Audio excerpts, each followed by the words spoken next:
beberapa pertanyaan. Yang pertama itu, apakah kepala sekolah memberikan bimbingan kepada guru tentang cara-cara mempelajari pribadi siswa dan mengatasi problema atau masalah yang dialami siswa? Ya, selalu. Karena tanpa bimbingan dari kepala sekolah, mungkin saja guru itu kadang dia itu merasa sudah bisa sendiri dengan caranya, tapi kalau di SDN Sinur 2 tidak lepas itu bimbingan dari saya. Tiap satu kali tiap hari Sabtu itu selalu ada rapat khusus untuk sekolah. Jadi dibimbingnya melalui rapat mungkin? Ya, melalui rapat ataupun sedang bersenggang gurau di waktu istirahat, itu bisa saja. Kemudian Yang pertanyaan kedua ada bagaimana kepala sekolah dalam memberikan pemahaman mengenai teori dan prinsip pembelajaran yang harus dilakukan oleh guru. Di SD kami itu biasanya selain oleh kepala sekolah yang melalui rapat rutin yang rutin dari dinas itu 1 bulan 1 kali. Kalau yang di sekolah itu urgent itu bagaimana situasi dan kondisi. Selain memberikan bimbingan atau pelatihan dari sekolah, juga yang paling penting itu guru itu setiap sekarang itu kan di dalam pembelajaran itu, apalagi yang kurikulum merdeka itu banyak sekali pelatihan semacam bimtek online. Jadi guru dengan sendirinya mereka itu bisa mencari atau belajar sendiri pengalaman itu melalui bimtek online atau daring, khususnya yang diadakan oleh instansi terkait, baik dari dinas pendidikan ataupun dari yang lain. mungkin dari kami sebagai calon tenaga pendidik belum tahu ya arti bimtek, bisa dijelaskan? Iya, itu bimtek itu kepanjangan dari bimbingan teknis. Jadi kalau ada misalkan di suatu sekolah itu, khususnya di Sinur 2 itu ada yang kurang dipahami, itu bisa tiap hari Sabtu tadi itu dengan melalui kegiatan dari Kemenristek Ristek ya, khususnya di sekolah itu ada kegiatan khusus untuk guru itu untuk supaya menambah pengetahuannya di dalam proses belajar mengajar. Jadi kami tinggal membuka link itu. Selanjutnya, apakah ibu serta kepala sekolah selalu memberikan bimbingan dalam penyelenggaraan pembelajaran secara kualitas? Ya selalu, itu tadi sudah saya katakan, karena kebetulan di SDN Sinur 2 ini adalah sekolah yang berprestasi baik di tingkat kecamatan ataupun kabupaten atau juga tingkat provinsi. Jadi saya itu sebisa mungkin selalu itu memberikan wejangan atau bimbingan kepada semua tenaga kependidikan yang ada di SD Sinur 2. Jadi Bapak nama saya Arya Sinurhaza.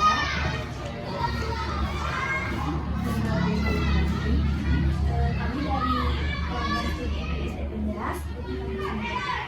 Di sini kami ingin izin mewawancari Bapak selaku guru SD Sinur 2 untuk memenuhi tugas kami Bapak.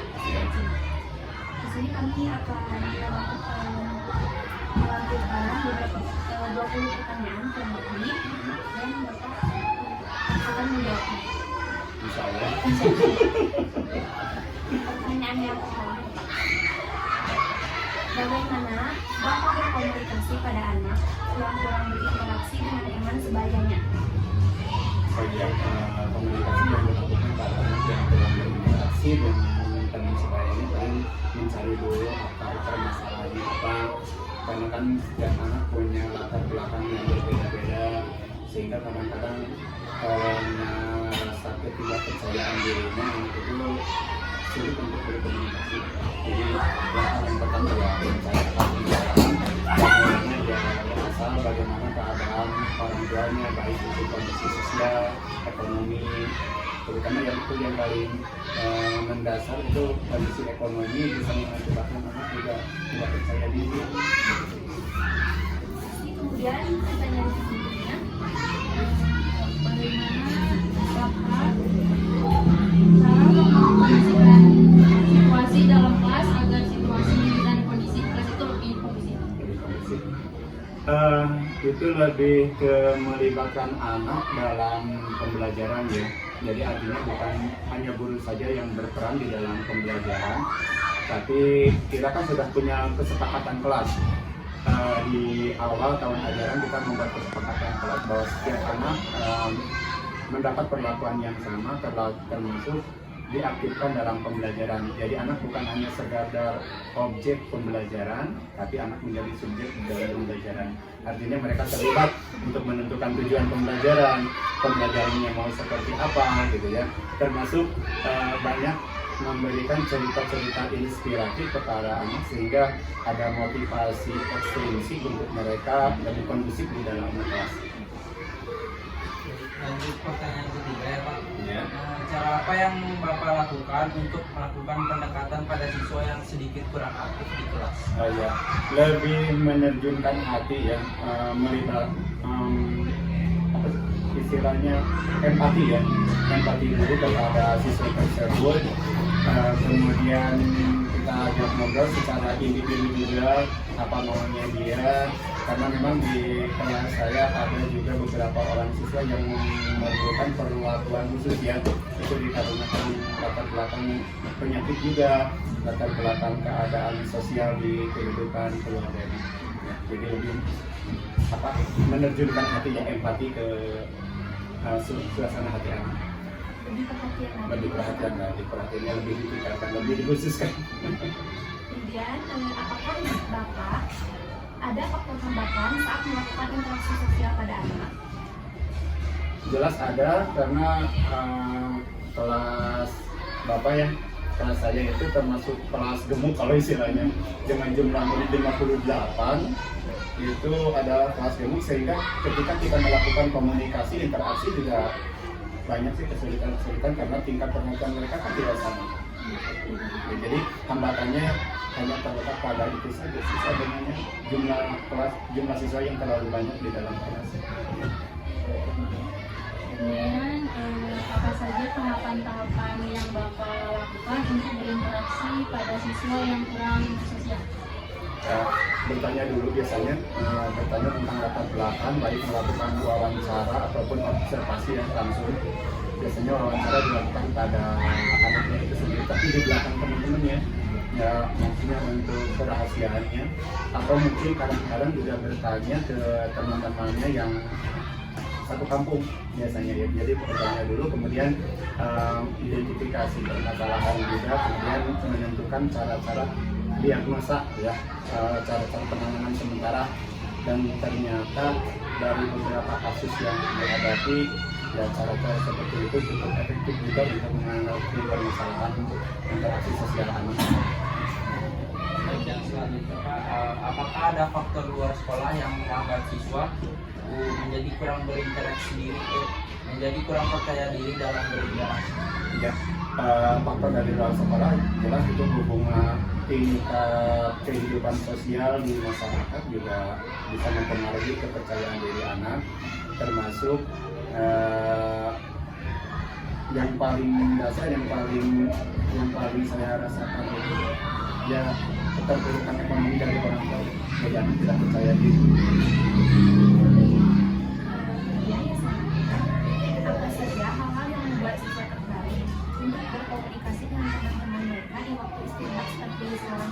Waktu istirahat biasanya mereka berasal dari satu komunitas kampung yang sama ya, itu ketertarikannya. Kemudian kalau saya lihat juga dari segi hobi kesukaan ya, bisa jajanan yang bisa permainan yang mereka lakukan, ataupun hobi-hobi mereka tentang ini. Kalau anak laki-laki kan kebanyakan sekarang lebih ke game gitu ya, sehingga mereka lebih banyak berkumpul kayak ya ngobrol-ngobrol masyarakat. Selanjutnya, bagaimana anak-anak mengekspresikan diri mereka dengan cara yang kreatif saat berkomunikasi? banyak sih tingkah-tingkah yang lucu yang justru bagi guru sendiri itu menjadi suatu hiburan tersendiri ya, karena mereka mampu mengekspresikan cara-cara unik mereka ya, about dari gestur atau kadang-kadang dari kata-kata atau pembicaraan yang nyeleneh juga itu merupakan suatu ekspresi ungkapan diri kan ya, walaupun tidak disalahkan, walaupun tetap ketika ada kalimat-kalimat atau kata-kata yang kurang sesuai dengan etika dan estetika, tetap guru harus meluruskan dan harus memberikan arahan bahwa yang sebenarnya harus seperti ini gitu. Selanjutnya, bagaimana cara berkomunikasi Bapak dengan siswa ketika mengatasi ada anak yang berkelahi? Oh iya, ketika ada anak yang berkelahi, paling langsung dibawa yang berkelahi tarci 2 orang ya. Anak yang berkelahi ya, itu pasti langsung saya pisahkan, membawa ke ruang perpustakaan ruang khusus. Tidak ruang khusus, tapi maksudnya dibawa keluar itu supaya terpisah dari temannya yang lain, supaya ketika saya tanya permasalahannya tidak terjadi ribut juga. Kan biasanya anak-anak begini, ketika ada perkelahian, Pak, ada si anu, akhirnya kan masalahnya tidak kelar gitu ya. Akhirnya bawa ke perpustakaan, bawa dari ke perpustakaan, kemudian ditanya permasalahannya apa. Kemudian kalau memang anak-anak kan hal sepele juga bisa jadi perkelahian ya. Akhirnya ya kita tidak lebih dari memberikan nasihat, memberikan pandangan, memberikan contoh-contoh secara keilmuan, memberikan contoh-contoh secara keagamaan bahwa untung dan ruginya perkelahian dan lebih banyak ruginya, ya, lebih banyak dipisahkan saja. Untuk saling maaf-maafan, akhirnya kalau orang senang bilang udah kecantel saja gitu ya, udah maaf-maafan saja gitu. Misalnya Kak, pada suatu pembelajaran di kelas itu ada anak yang pemalu gitu. Ketika ia disuruh menjawab, dia malah diam. Jadi perasaannya itu kurang. Bagaimana Bapak cara menanggapi hal tersebut? Kebetulan memang ada ya kasus seperti itu, ada beberapa anak yang kalau diberi pertanyaan malu gitu ya. Kalau kita analisis, kalau guru mau menganalisis, kemungkinan juga dari segi pertanyaan yang terlalu berat, walaupun satu grade, satu kelas, kan daya pikirnya beda-beda.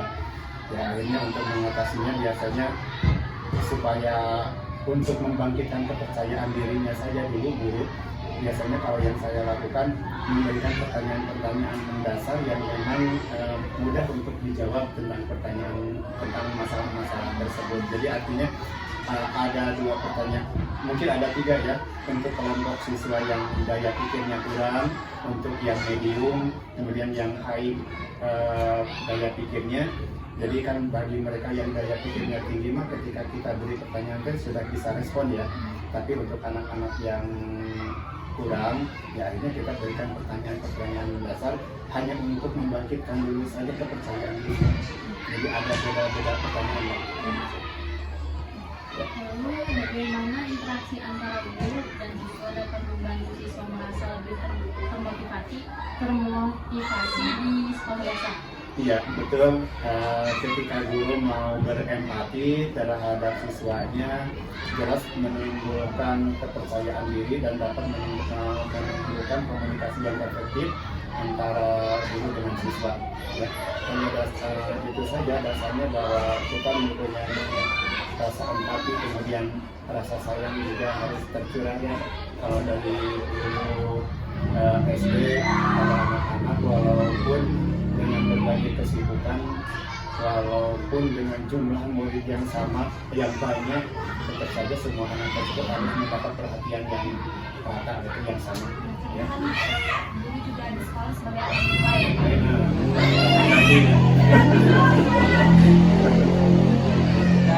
Apa saja tantangan umum yang mungkin dihadapi dalam membangun hubungan yang positif antara guru dan siswa untuk meningkatkan semangat belajar di SD? Tantangan yang umum paling guru selalu kadang-kadang guru memandang murid itu sama ya, karena dia pada grade yang sama, padahal kenyataan tidak seperti itu. Kemudian tingkat pemahaman yang variatif juga menjadi umum. Kemudian kalau jumlah murid yang banyak juga menjadi tantangan yang bersifat umum ya kalau di sekolah dasar. Kemudian akhirnya fasilitas juga mungkin saja menjadi kurang memadai ya, walaupun untuk sekolah sebesar SD Sindur dengan jumlah murid yang hampir 600 tetap saja dengan jumlah murid yang per kelasnya menjadi lebih dari 50 itu menjadi kesulitan umum. Tetap saja Kemudian, bagaimana peran Bapak dalam menghadapi siswa yang mempunyai karakteristik berbicara kasar yang tadi mungkin ya Pak? menjadi fasilitator ya, menjadi penasihat. Kalau ditanyakan peran tidak lebih dari penasihat, tidak lebih menjadi fasilitator bagaimana anak saat dia menyadari bahwa itu adalah suatu kesalahan ketika dia berbicara kasar. Walaupun di awal kita sudah, di kelas saya khususnya, sudah membuat kesepakatan bahwa ketika terjadi pembicaraan kasar, kita sudah punya kesepakatan kelas. Seperti contoh ya, saya membuat kesepakatan seperti ini. Ketika terdengar kata-kata kasar, apalagi kata-kata hewan, kata-kata anjing atau yang lainnya, itu saya langsung anak itu ngasih buku ke saya, ya. Kemudian disuruh saya kasih contoh menulis syahadat sebanyak 60 kali karena kan kelas 6 gitu ya. Dan ternyata si tulisannya, si mengerjakannya juga harus di depan orang tuanya di rumah. Tidak boleh dia mengerjakan di dalam kelas. Dan hasilnya harus ditandatangan juga oleh orang tuanya. Dengan harapan bahwa orang tuanya, kenapa anak saya diberi tugas seperti ini? Kan nanti ada temennya juga yang dekat ya. Anak-anak yang lain tidak dikasih tugas seperti ini, tapi anak saya kenapa dikasih tugas seperti ini? Supaya ada perhatian. Dan ternyata alhamdulillah cukup efektif. Untuk di lingkungan kelas sekarang sudah tidak terdengar kata-kata seperti itu. Kalau di lingkungan kan itu menjadi tanggung jawab orang tuanya masing-masing. Tapi untuk di kelas anak sudah tahu bahwa etika dan estetika berbicara seperti itu tidak baik. Lalu menurut Bapak seberapa pentingkah keterampilan seorang guru dalam berbahasa dan berkomunikasi? Sangat penting. Harus guru itu memang dituntut untuk mempunyai keterampilan berkomunikasi yang baik. Tanpa komunikasi yang baik tidak mungkin pesan-pesan pelajaran, pesan-pesan moral, pesan-pesan karakter tidak mungkin dapat tersampaikan dengan baik. Untuk itu kemampuan berkomunikasi bagi guru itu sangat penting sekali. Bahkan saya sendiri lulusan sekolah pendidikan guru tahun 91 ya. Selama 3 tahun dididik oleh guru sekolah pendidikan guru. Pada waktu itu tiap hari itu harus berkomunikasi, harus melakukan simulasi di depan kelas dengan muridnya yang teman-teman sekelas juga. Kita belajar melakukan komunikasi seperti itu. Sangat penting sekali. Harus guru, tuntutan, salah satu tuntutan bagi guru harus mampu melakukan komunikasi yang baik. Ya, bagaimana guru di SD bisa bekerja sama lebih erat dengan orang tua untuk dan langkah apa, langkah konkret yang dapat diambil untuk mencapai kerja seperti itu? Oh iya, kalau langkah konkretnya sering kita melakukan rapat orang tua murid ya. Setiap akhir semester biasanya ada pembagian rapor yang harus diambil oleh orang tuanya.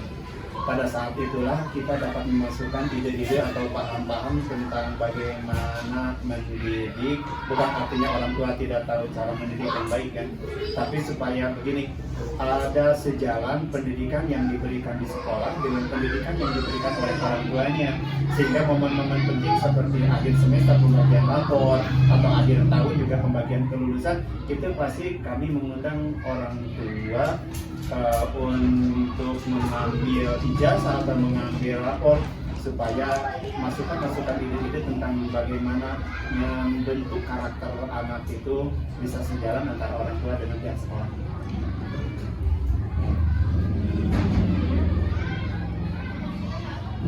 Apa strategi terbaik dalam pendekatan individual terhadap anak-anak usia dini dengan karakteristik yang unik agar perkembangan mereka berjalan optimal?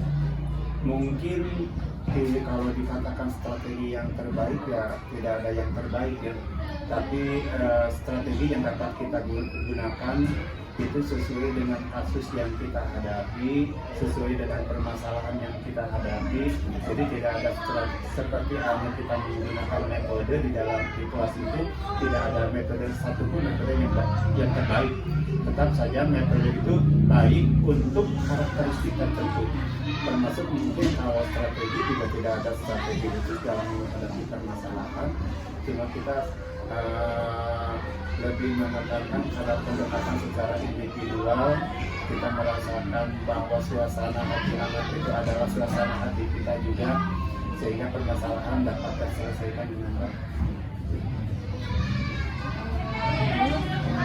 Bagaimana pengaruh perkembangan teknologi terhadap pendidikan karakter di kalangan anak-anak usia SD, dan apa strategi yang efektif untuk mengatasi tantangan? Betul, kita tidak bisa memungkiri bahwa dengan adanya teknologi minimal gadget ya, HP itu tidak bisa dipungkiri dan tidak bisa kita berpaling dari adanya HP. Tetap saja generasi Gen Z ya itu adalah generasi dengan gadget yang sudah merebak, sehingga banyak pengaruh negatif dari HP tersebut. Kadang-kadang mungkin tingkat kesopanan akan juga terabaikan dengan adanya HP. Itu dari segi negatifnya, tapi kita juga tidak bisa memungkiri segi positif dari HP. Kemudian kadang-kadang kan ilmu itu lebih terbuka, lebih luas di Google ya daripada di guru. Nah, tapi strategi untuk menangani hal-hal negatif dari HP khusus mungkin bisa disebut, dan khususnya lebih khusus lagi di kelas saya itu untuk hari-hari biasa tidak diperbolehkan bawa HP untuk anak-anak ya. Kecuali kalau hari Sabtu seperti sekarang ini, anak-anak atau orang tuanya ada yang WA dulu, boleh bawa HP ya. Kalau memang hari ini kita perlu HP ya bawa HP saja, kalau tidak perlu HP ya buat apa bawa HP. Jadi satunya paling aturan larangan anak untuk membawa HP ke sekolah. Apa peran yang dapat dimainkan oleh guru dan orang tua dalam membantu anak-anak tumbuh dengan kepercayaan diri dan merencanakan masa depan yang baik? Paling menjadi motivator ya, kalau peranan orang tua dan guru menjadi motivator agar siswanya, para anak-anak itu menjadi percaya diri ya. Dan guru bisa juga memiliki peranan sebagai transfer ilmu ya, karena dengan ilmu yang mereka miliki bisa juga meningkatkan tingkat kepercayaan diri, sekaligus sebagai penasihat juga, jadi motivator, sebagai pentransfer ilmu, sebagai penasihat juga guru, sehingga muncul tumbuh kepercayaan diri para siswa di sekolah atau di masyarakat. Ya, kasih banyak. Bagaimana kita dapat membantu anak-anak yang merasa tidak aman atau bingung tentang diri mereka sendiri terhadap masa depan dalam proses perkembangan waktu di sekolah basket? Banyak sih anak-anak yang kebingungan tentang masa depan, bahkan jangan sampai ke masa depan, mereka mau melanjutkan kemanapun itu masih kebingungan ya. Akhirnya kita memberikan arahan bahwa kalau masuk ke SMP ini seperti ini, kalau masuk ke madrasah sanawiyah seperti ini, paling seperti itu saja ya. Paling ya tambahan transfer ilmu, memberikan perhatian yang lebih khusus lagi bagi mereka yang bingung, karena tidak semua anak yang bingung, tidak semua anak bingung. Ada anak yang percaya diri, udah mau ke ini aja, udah mau ke ini aja, gitu kan, melanjutkan mendukung saja. Pertanyaan bagaimana Bapak mengetahui bahwa ada anak yang kurang normal dalam berinteraksi atau berkomunikasi di sekolah Bapak, sedangkan Bapak tidak langsung berhadapan dengan anak-anak di sekolah? Mengetahui anak yang kurang normal dari interaksi. Anak-anak yang kurang normal dalam berinteraksi itu biasanya mereka menutup diri ya, ada satu orang anak yang memang dia menutup diri, bahkan dari mulai awal masuk sampai sekarang pun saya tidak pernah melihat wajahnya seperti apa karena selalu tertutup masker ya. Akhirnya karena kalau kita terlalu banyak terjun untuk menemukan hatinya atau menaklukkan hatinya anak tersebut kan terasa tidak enak juga ya. Akhirnya kita ikuti saja bagaimana dia maunya. Dia mau, kadang-kadang seperti ini pernah kejadian dia maunya belajarnya sendiri. Ya udah kamu belajar sendiri aja. Maunya belajar di mana? Mau di luar. Ya udah saya bawain bangkunya keluar, mejanya keluar. Enggak sampai saya bawain kursinya keluar. Jadi saya melayani seperti ini. Saya melayani dia di luar sendiri. Maunya belajar mau apa, mau nulis, mau baca, dan memang belum bisa baca juga dia karena itu kelainan. Kemudian masuk lagi melayani yang tinggi 57. Ya akhirnya seperti itu diikuti aja apa mau tidak bisa memaksa seperti ini. Kamu mesti belajar di kelas bersama teman-teman kamu gitu. Karena ketika kita memaksa, ya proses pembelajaran, proses interaksi dan komunikasi juga tidak jalan. Ya ini kita ikuti saja apa maunya. Sering saya curhat berbicara sama ibu kepala, Bu seperti ini kondisinya. Nah, udah ikuti aja seperti apa maunya. Yang penting terjadi pembelajaran terhadap anak tersebut kepada anak tersebut. Mungkin pertanyaan yang kami tanyakan kepada Bapak disebutkan sebelumnya. Mohon maaf jika dari kami ada kesalahan kata atau bicara. Terima kasih juga untuk Bapak sudah menjawab. Jawabannya sangat cukup. Terima kasih. Sama-sama. Mungkin juga banyak kekurangan maklum orang tua ya. Kalau dulu kepala tinggal 2 tahun lagi, saya sih masih lama. Tapi hitungan saya 7 tahun itu cuma sebentar ya.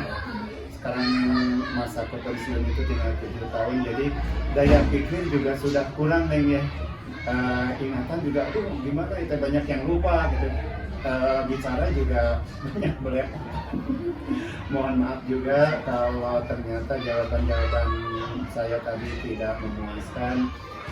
Mudah-mudahan adik-adik mahasiswa bisa menggali lagi dari sumber-sumber yang lain, baik tertulis maupun seperti wawancara langsung, dan bisa mendapatkan jawaban-jawaban yang lebih memuaskan.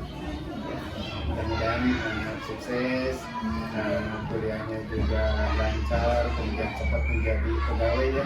Kalau lulusan UPIMA kan tidak mungkin jadi sedikit kemungkinan jadi wirausahawan ya, paling jadi ya aparatur pemerintahan seperti saya ini ya. Mudah-mudahan lancar, segala ada juga sukses, tetap sehat, kuliahnya cepat selesai. Cepat sampai